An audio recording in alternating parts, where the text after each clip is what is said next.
করি আমরা। এই জন্য ভাই কুরবানি তো করবো, আমরা কি করবো, কার জন্য করবো? আল্লাহর জন্য করবো কুরবানি। কুরবানি কার জন্য করবো? আল্লাহর জন্য। যে আমরা যদি আল্লাহর জন্য কুরবানি করি, কুরবানি কুরবানি করব, কুরবানির পশুর যে যত পরিমাণ পশম থাকে শরীরে যে কি থাকে, এই পশম থেকে এই পশম পরিমাণ সওয়াব আল্লাহ তাআলা আমার আপনার প্রত্যেকটা মানুষের আমল দান করুন। এই জন্য আমরা ভাই কুরবানির পশু সুন্দর দেখে কিনবো। আমরা যারা এই দেশে কুরবানি দেই তার মাশাআল্লাহ দিব, এই দেশে যারা কুরবানি করি আমরা এই দেশে কুরবানি করবো। আর যারা আমরা এই দেশে করতে পারি না তারা আমরা কি করবো, বাংলাদেশে করবো। বাংলাদেশে আমরা কুরবানি করবো, অসুবিধা নাই। আমরা এই জায়গা থেকে টাকা পয়সা পাঠাই দিলাম, যাদের আত্মীয় স্বজন আছে, অনেক বাবা মা আছে, ফ্যামিলি আছে, তারা কুরবানি করবো। কুরবানি থেকে যেন আমরা এরকম মাহরুম না থাকি। আমরা কুরবানির সাথে সকালে কি করবো, আমরা কুরবানি করবো।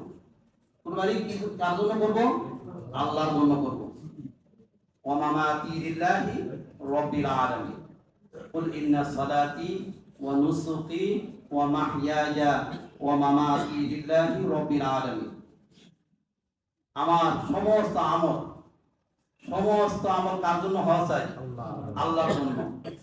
কিয়ামতের ময়দানে আল্লাহ তাআলা এরকম মানুষকে ডাকবো, শহীদকে ডাকা হবো। আর শহীদ কি বলবো?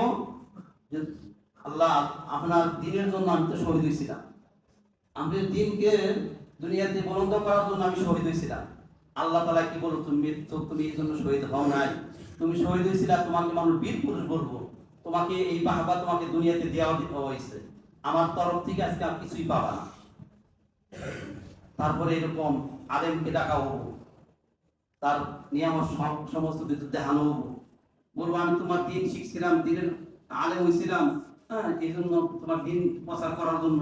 না, মৃত্যু তুমি তো এই জন্য আলেম হয়েছিলা, তোমাকে মানুষ মুক্তি সাহ বলবো, অনেক বড় আলেম বলবো, এই জন্য তুমি কি হয়েছিলা, আলেম হয়েছিলা।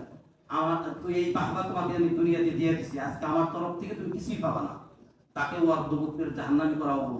এরকম যারা অনেকে আমরা দান সদকা করি, কুরবানি করি, এরকম আমাদেরকে এরকম আল্লাহ তাআলার তরফ থেকে দেখানো, তোমার এই ফজিলত দেখানো, বহন করে আল্লাহ তাআলার কাছে বলতে থাকো মানুষ, আল্লাহ তোমার দিনের জন্য তুমি যে আমাকে সম্পদ দিছিলা, এই সম্পদগুলো দুই হাতে এরকম খরচ করছি, মানুষের মাঝে এরকম বিলাই দিছি।